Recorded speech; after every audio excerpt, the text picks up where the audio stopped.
नमस्कार साथियों, जैसा कि आप लोगों ने देखा था हमारे टूवर्ड्स एजुकेशन एकेडमी के एप्लीकेशन पर, और ये क्लास आपको यूट्यूब पे भी देखी जाएगी मुफ्त में, कि हम लोगों ने अपने एप्लीकेशन की शुरुआत जो की है वो एक आगाज बैच के साथ की है, जिसका नाम हम लोगों ने रखा है आगाज बैच, जिसमें हम लोग पढ़ाने वाले हैं UP triple SC junior assistant का पूरा सिलेबस और सिलेक्शन की तैयारी। 5212 सीट में से एक सीट आपकी होगी यदि आप हम लोगों के साथ जुड़ते हैं तो, और पूरी शिद्दत और लगन के साथ हम लोगों जो है लगे थे, पूरा सिलेबस तैयार किया, कंटेंट तैयार किया। उसी कड़ी में आज आपके इस बैच की पहली क्लास है। पहले मैं आप लोगों को इंट्रोडक्शन कराऊंगा कि क्या होता है जूनियर असिस्टेंट, क्या सिलेबस होता है, कैसे सिलेक्शन होता है। उसके बाद मैं आप लोगों को क्लास का शेड्यूल बताऊंगा। उसके बाद मैं आप लोगों की आज थोड़ी सी इंट्रोडक्टरी क्लास पढ़ाऊंगा, और शाम को आज 8 बजे आपकी दूसरी क्लास होगी, और कल से जो क्लास का शेड्यूल होगा वो मैं आप लोगों को बताऊंगा। तो चलिए शुरुआत करते हैं अपनी इस क्लास की। दोस्तों, सबसे पहले UP triple SC junior assistant का जो सिलेबस है उसके बारे में बात हुई है। तो बच्चों, यूपी ट्रिपल एससी ने जो ये जूनियर असिस्टेंट की वैकेंसी निकाली है, इसे आम भाषा में, हिंदी भाषा में कहते हैं कनिष्ठ सहायक। क्या कहा जाता है? इसे कहा जाता है बच्चों कनिष्ठ सहायक। ठीक है, हिंदी में कहते हैं बच्चों कनिष्ठ सहायक। ठीक है, इस कनिष्ठ सहायक को अगर और गांव की देहाती भाषा में बताएं तो कहा जाता है बाबू। अब तुम्हारा वाला बाबू है नहीं, अपने वाले बाबू को भूल जाओ, ये सरकारी बाबू है बच्चों, है ना। ये तुम्हारा सोना बाबू नहीं है, ये सरकारी बाबू है। तो अब आप लोग खुद से समझ गए होंगे कि ये किसकी वैकेंसी है। और ये वैकेंसी बच्चों आई थी 2023 में। इसमें पद थे 5212, और ये यूपी पैट 2022 के स्कोर के आधार पर वैकेंसी थी। ठीक है, और इसकी जो नॉर्मलाइजेशन कट ऑफ लगी वो 16.5 जनरल लगी, उसके नीचे और सबकी कट ऑफ। तो जिस बच्चे ने आवेदन किया था, अभी देर नहीं हुई है, पहली क्लास है, हमारे एप्लीकेशन टूवर्ड्स एजुकेशन एकेडमी पर जाइए और उसे इंस्टॉल कीजिए, आगाज बैच को ज्वाइन कर लीजिए। एक सीट आपकी होगी, ये हमारी टीम का वादा है। और अगर कोई दिक्कत आती है तो आप लोग 9675 26 94 12 इस नंबर पर कांटेक्ट करिए। ठीक है, इस नंबर पर कांटेक्ट करिएगा। सिलेबस आपको दिख रहा है कि नहीं दिख रहा है, ये मुझे बता दो जरा। ठीक है, अब हम लोग बात कर ले रहे हैं बच्चों सिलेबस और सिलेक्शन प्रोसेस के बारे में थोड़ा सा। ठीक है, नहीं दिख रहा तो दिख जाएगा, क्योंकि मैं थोड़ा सा डार्क लिखने की कोशिश करूंगा आप लोगों के लिए। ठीक है, डार्क लिखेंगे थोड़ा सा, वो भी आप लोगों के लिए। चलिए, क्या है बच्चों, 5212 पद है, कनिष्ठ सहायक कहते हैं। कराने वाला जो कमीशन है उसका नाम है UP triple SC. UP triple SC इसे कंडक्ट कराता है। ठीक है, लिखित परीक्षा होगी, एमसीक्यू बेस्ड होगी, बहुविकल्पीय प्रश्न होंगे, 100 नंबर का पर्चा होगा बच्चों, 2 घंटे उसकी समय सीमा होगी, और 1/4 माइनस मार्किंग का प्रावधान किया गया है। इतनी चीज समझ गए? 100 नंबर का एग्जाम, 2 घंटे का एग्जाम, 1/4 की माइनस मार्किंग, 4 क्वेश्चन सही, 4 क्वेश्चन गलत और 1 क्वेश्चन सही, तो ऐसी कंडीशन में वो सही क्वेश्चन भी खत्म। ये है 1/4 की माइनस। तो यहां पर जो हिस्से बनाए गए हैं, सबसे पहले पार्ट ए में हिंदी को रखा गया है, और 30 क्वेश्चन हिंदी के होंगे, और 30 ही नंबर की हिंदी होगी, 1 नंबर का 1 क्वेश्चन। उसके बाद रीजनिंग को रखा गया है, जिसे जनरल इंटेलिजेंस टेस्ट लिखा गया है। रीजनिंग 15 क्वेश्चन होंगे बच्चों, 15 नंबर के ही होंगे। जीके या जीएस के 20 क्वेश्चन होंगे बच्चों, 20 नंबर के ही होंगे। कंप्यूटर 15 क्वेश्चन होंगे, 15 ही नंबर का होगा। 15 क्वेश्चन होंगे, 15 ही नंबर का होगा। अगर और आगे चले हम लोग तो आप लोग देखेंगे बच्चों, इससे आगे हम लोग चलें तो आप लोग देखेंगे कि यहां पर अगला पार्ट है कंप्यूटर के बाद यूपी जीके का। ठीक है, 20 क्वेश्चन। तो इस तरह से जो जीके का वेटेज है वो 40 नंबर है, हिंदी का जो वेटेज है वो 30 नंबर का है, 70 नंबर जीएस और हिंदी, और उसके बाद 15 से 20 नंबर की रीजनिंग है। तो इसका मतलब अगर सिलेक्शन चाहिए आप लोगों को तो जीएस प्लस हिंदी पर बहुत जबरदस्त कमांड होनी चाहिए सिलेक्शन के लिए, और उसके साथ साथ आप लोगों को उतनी ही कमांड रीजनिंग पर रखनी है, इजी होता है, और उतनी ही कमांड जो है कंप्यूटर पर रखनी है, एक एक नंबर की वैल्यू। हम लोग जो टारगेट लेके चल रहे हैं बच्चों, कट ऑफ का कोई भरोसा नहीं रहता है, लेकिन इतना भरोसा जरूर है कि 80% से ज्यादा कट ऑफ कभी नहीं जाएगी। ठीक है, तो 100 में से 80 नंबर का हम लोग टारगेट लेके चलेंगे कि मिनिमम 80 आए, मैक्सिमम 100 भी आ सकते हैं आपके, अगर हमारे साथ आप लोग जुड़ते हैं। तो इन 100 नंबर को कैसे हम लोग गेट करेंगे? 70 नंबर को सिलेबस, डिस्क्राइब, टीचर जो भी आपको पढ़ाएगा वो डिटेल से, हिंदी में क्या क्या आता है ये सब चीज, रीजनिंग में क्या क्या आता है ये सब चीज, जीएस में क्या क्या आएगा ये सब चीज, और वैसे ही कंप्यूटर में क्या क्या आएगा, और करंट अफेयर्स, इन सब का जो जो सिलेबस कैसे पढ़ना है, क्या पढ़ना है, डिस्क्राइब करेगा टीचर आपको।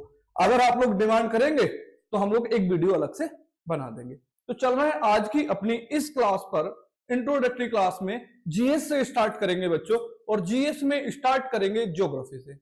वो चीज जो कॉन्सेप्टुअल होती है, समझने में आसानी होती है, पढ़ने में आसानी होती है, ज्यादा रट्टा नहीं मानना पड़ता है, उस चीज से हम लोग अपनी क्लास स्टार्ट करेंगे बच्चों। ठीक है, तो सब लोग जरा इस वीडियो को जरूर शेयर करें, जरूर आगाज बैच ज्वाइन कर लो।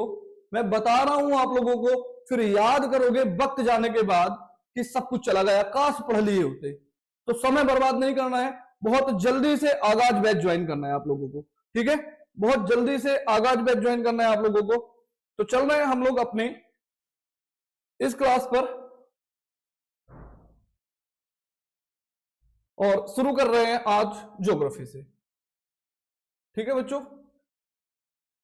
चलिए, ज्योग्राफी में पहला चैप्टर है बच्चों, लिखे हुए मत जाइए, दिख रहा है तो अच्छी बात है, नहीं दिख रहा है तो अच्छी बात है ना, दोनों ही अच्छी बात है, तो चिंता मत करो इस चीज को लेके। आप क्या है बच्चों, भारत एक सामान्य परिचय, जो पहला आप लोगों का टॉपिक है बच्चों वो है भारत एक सामान्य परिचय।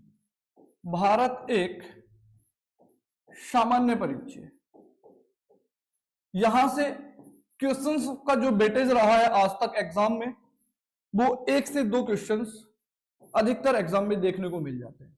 मतलब जो टॉपिक है आपका 2 नंबर का टॉपिक है, लिख लीजिए, मैं बताता चलूंगा आप लोगों को वेटेज, कैसे कैसे क्वेश्चंस कहां कहां पूछे हैं ये मैं आपको बताता चलूंगा। किसी भी एग्जाम में, नहीं कह रहा हूं यूपी ट्रिपल एससी के एग्जाम में, लेकिन कोई भी एग्जाम हुआ हो इंडिया का या यूपी का, ये 2 नंबर का टॉपिक है, और एक एक नंबर की वैल्यू आप जानते हैं, इसलिए 2 नंबर के लिए लड़ेंगे हम यहाँ पर। ठीक है, तो बच्चों सबसे पहले भारत के नामकरण की बात करेंगे हम लोग। किसकी बात करेंगे? भारत के नामकरण की। देखो, हम लोग सनातनी कहलाते हैं, भारत के हैं, सनातन धर्म सबसे पहले आया।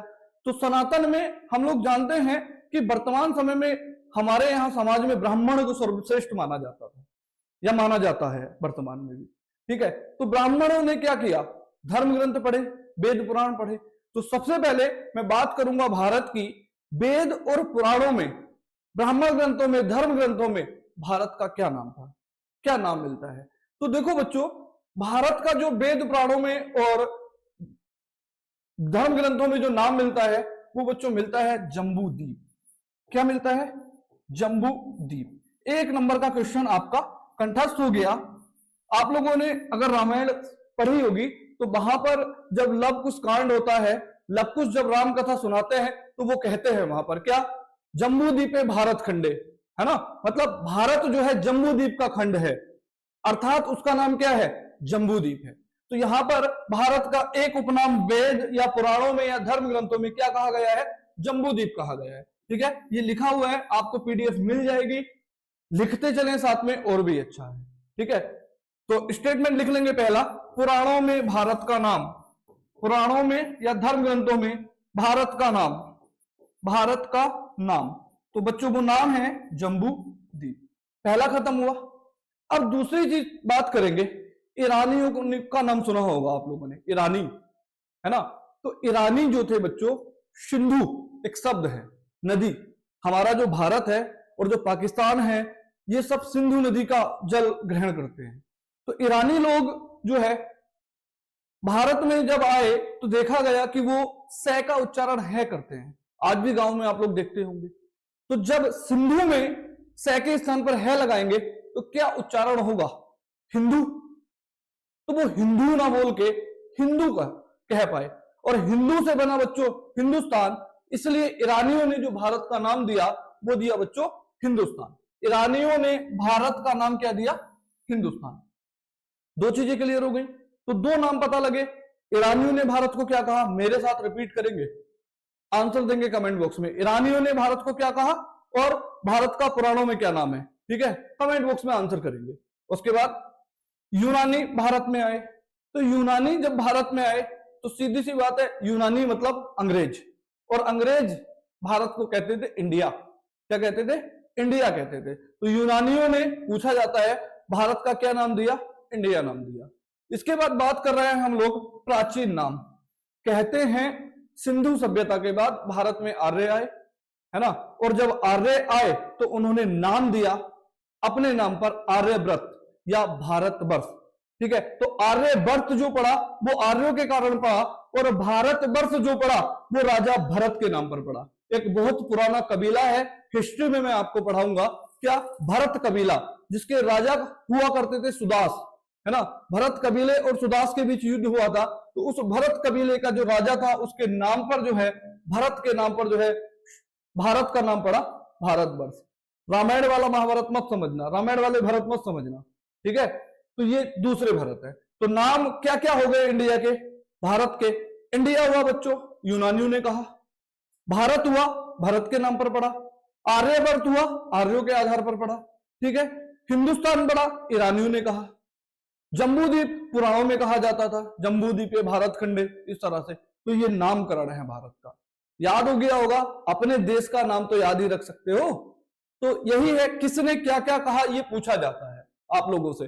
तो याद रखना, ईरानी कहते हैं हिंदुस्तान, यूनानी कहते हैं इंडिया, ठीक है, आर्यों के कारण आर्यव्रत, भरत के नाम पर भारत, और पुराणों में जम्बूद्वीप। 5 नाम 5 उंगलियों पे रख लो कि ये भारत की उंगली है भरत के नाम पर, ये जम्बूद्वीप की उंगली है, इस तरह से रख लो, ठीक है। और भारत के संविधान के अनुच्छेद 1 में भारत को इंडिया कहा गया है। भारत अर्थात इंडिया राज्यों का संघ होगा, ठीक है।